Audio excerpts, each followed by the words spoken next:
Vamos iniciar mais um episódio do podcast Ju e Xandão. E dessa vez nós vamos falar sobre um tema que está dando o que falar nos últimos tempos, que é a inteligência artificial. Portanto, se você tem algum amigo, algum parente, algum colega que não sabe nada sobre esse tema, esse vídeo é exatamente para esse tipo de pessoa. Então, assista até o final.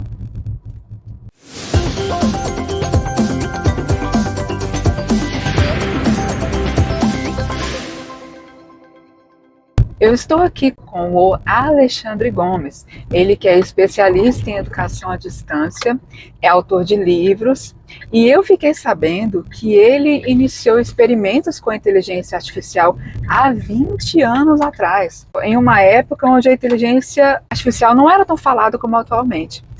Então, Alexandre, conta pra gente como é que foi essa sua experiência, essa sua vivência com a IA há anos. Ju, mais uma vez é uma satisfação estar aqui com você, né, nesse nosso podcast. E sim, em 2003 eu tinha um portal chamado Gomes Homepage. Gomes Homepage. Gomes Homepage. Gomes Homepage.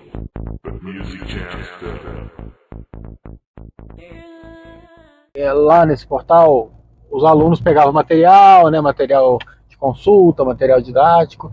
Também tinha nesse portal uma forma deles aprenderem a mexer com mídia social, que era uma coisa meio recente, e ainda desenvolver para a web, né, fazer pequenos projetos, colocava ali alguma coisa que o pessoal desenvolvia, né, como trabalho de sala. E lá eu adaptei um jogo, League 4, que é como é conhecido no Brasil, ou Connect 4, em que esse jogo aprendia. Né? Ele ia, à medida que o pessoal ia jogando, ia ganhando ou perdendo, ele ia aprendendo com os próprios erros, no sentido de que a cada vez que ele jogava e errava, né, perdia, ele nunca mais repetia aquela jogada.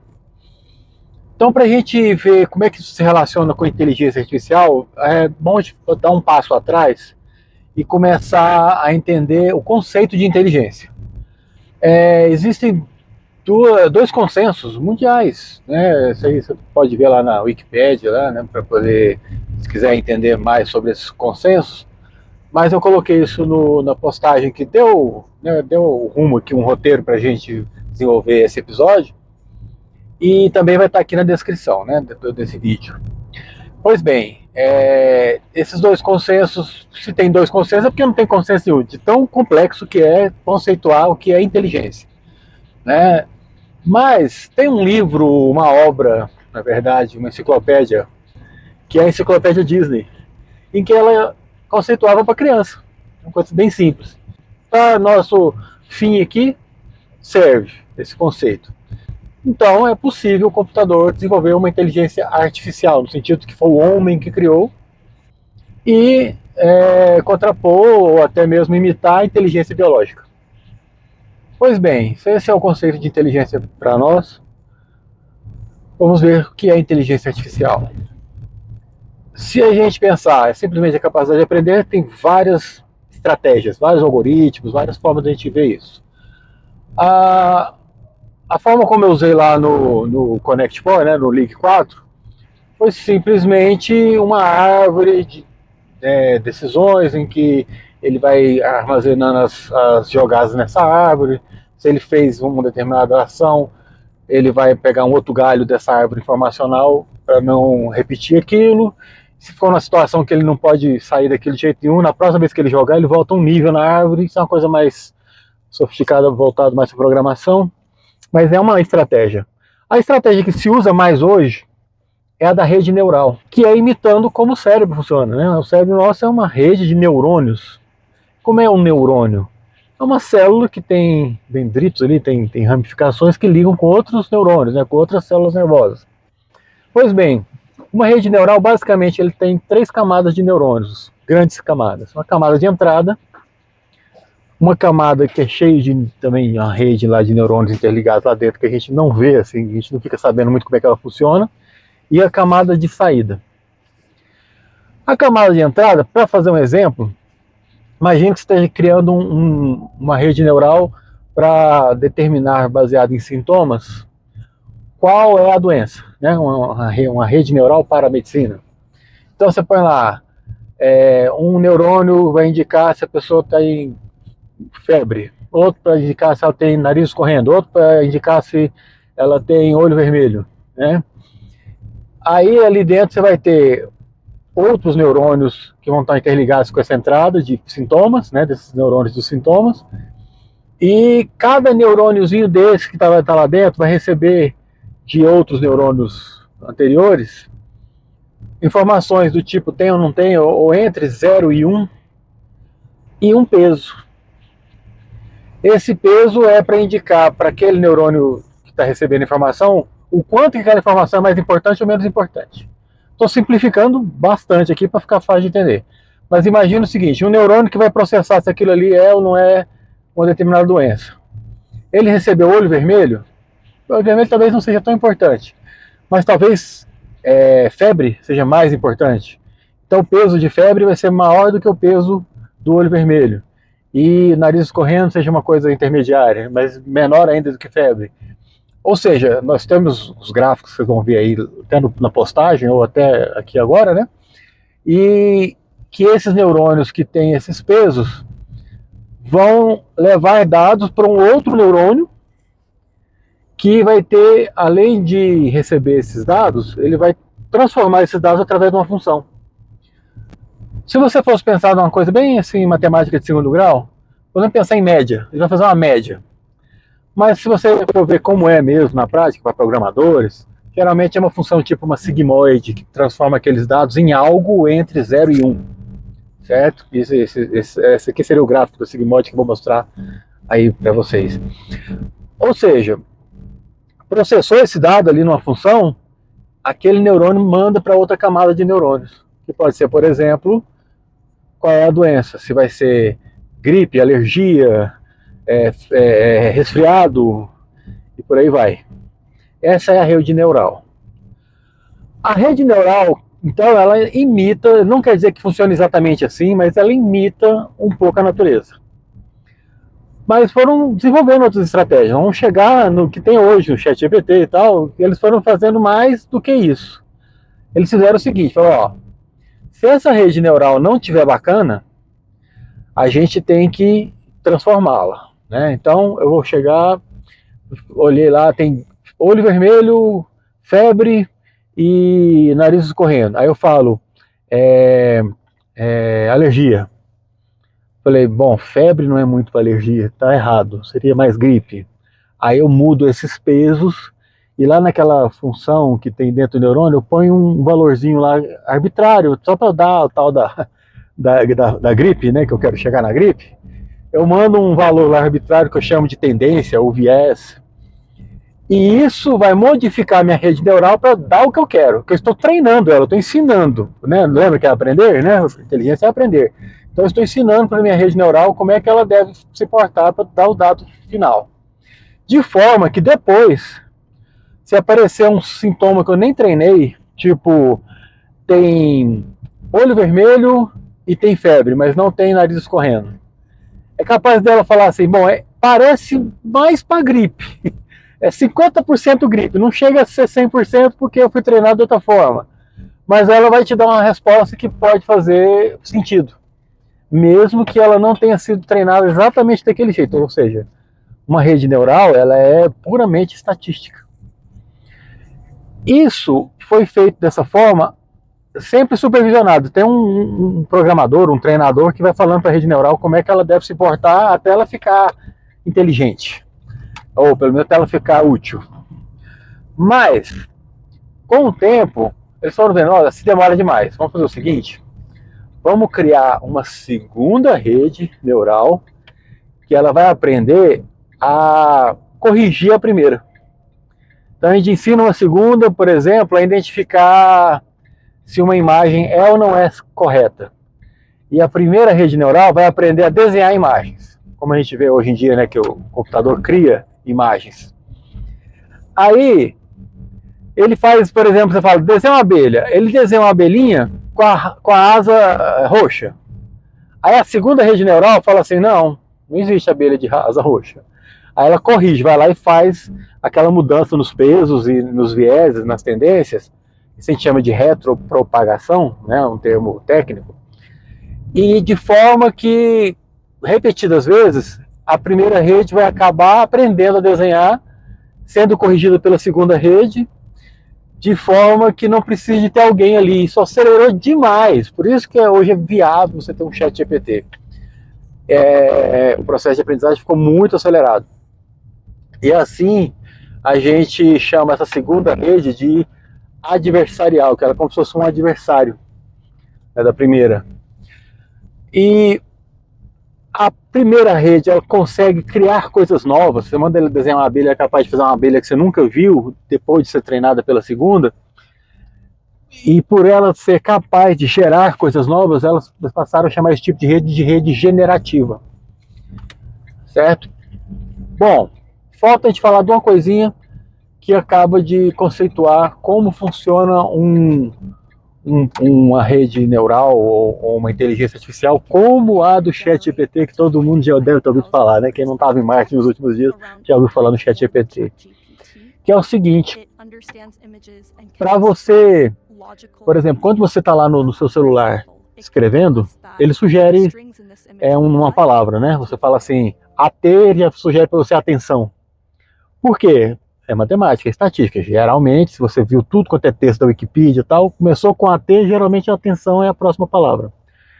Mas pode ser que seja atender. Então ele coloca lá atenção, atender, te dá opções, né? Isso também ele vai aprendendo. Se você colocar, não, eu queria escrever atender, não é atenção não. Aí quando você colocou atender, você deu um peso maior para atender, e isso ele vai aprender, né? Pois bem, o ChatGPT funciona assim. Ele aprende baseado na qual é a palavra mais provável. Então você fala assim, ChatGPT, me fala de um soneto de Shakespeare. Aí ele começa, Romeu e Julieta, não sei o quê, porque quando ele viu lá o Wikipedia, viu toda a internet que ele conseguiu, né, trazer para aprender, para treinar a inteligência dele, ele notou que quando fala em Shakespeare, logo vem Romeu e logo vem Julieta, logo vem Otelo, então são palavras próximas. O que aconteceu de diferente, que isso já existia, né? A gente sempre teve isso no celular. O que tem de diferente no ChatGPT é que eles criaram um algoritmo, né, que acrescentou na rede neural uma função chamada transformador, ou transformadora, que é o transformer, que é o seguinte, ela pega o contexto. Então, você está falando assim, ChatGPT, o que é a Esplanada dos Ministérios, por exemplo, que é uma coisa que a gente pode passar agora por lá, né? Aí ele fala, bom, estou no contexto do Esplanada dos Ministérios. Esplanada dos Ministérios é um lugar que tem ministérios lá em Brasília e tal. Aí você fala assim, quem foi que fez isso? Eu não repeti Esplanada dos Ministérios, eu falei isso. Aí ele pega o contexto, fala, bom, se eu estou no contexto Esplanada dos Ministérios, isso não vai ser Manhattan, Europa, vai ser Esplanada dos Ministérios. Aí ele continua, né? Quem fez isso foi Lúcio Costa, por exemplo, né? E com isso a gente completa a sigla de GPT, Generative, né? Generative Pre-Trained, P de T, né? T de Transformer. Então é uma rede neural, né? Transformadora, generativa, pré-treinada. Ou seja, ela usa aquele algoritmo, aquela função de transformação, que é o baseado em contexto, para fazer coisas novas, por isso generativa. Ela é capaz de criar textos novos baseado no que ela foi treinada.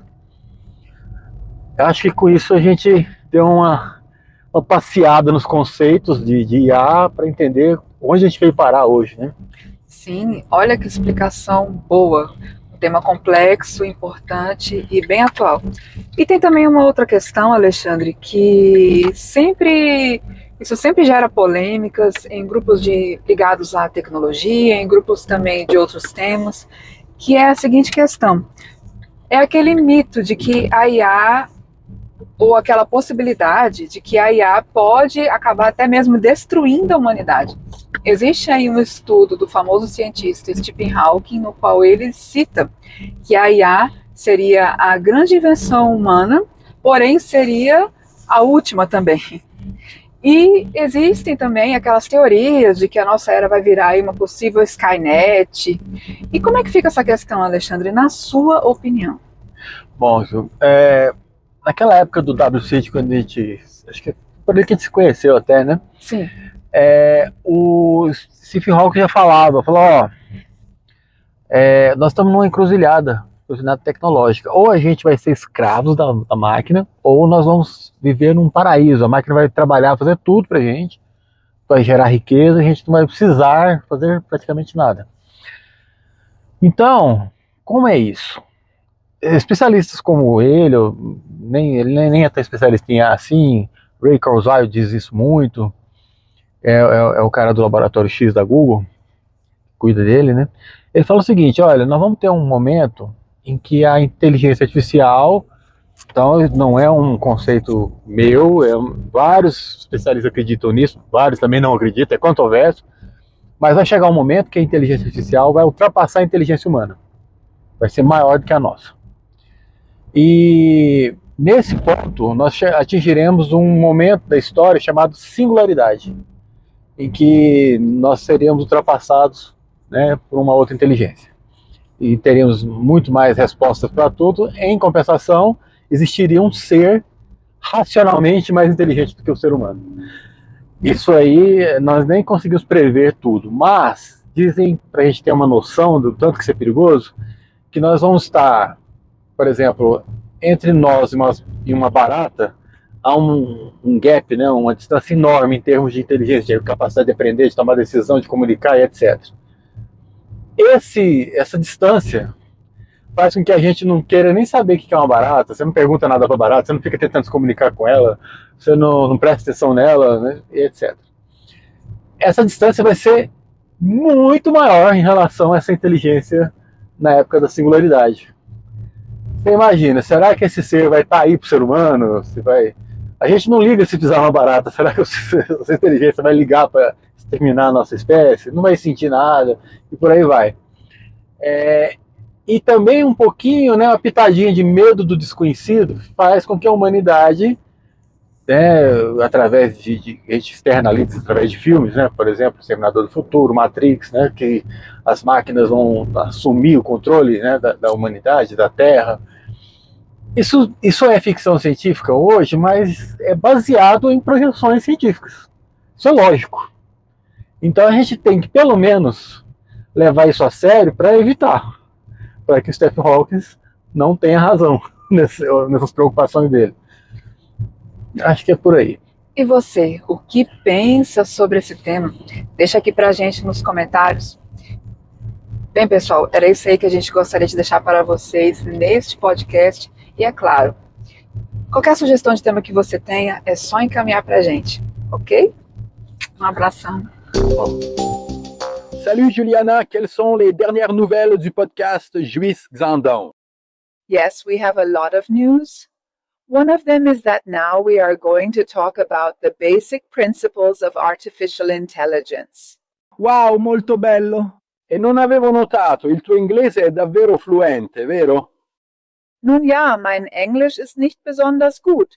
Deshalb benutze ich eine App, die meine Sprache in Echtzeit übersetzt und mir hilft, mich besser auszudrücken. Es genial que utilices inteligencia artificial para la sincronización labial y el doblaje. Impresionante. Perfekt. Oh, excelente. Esto merece un registro.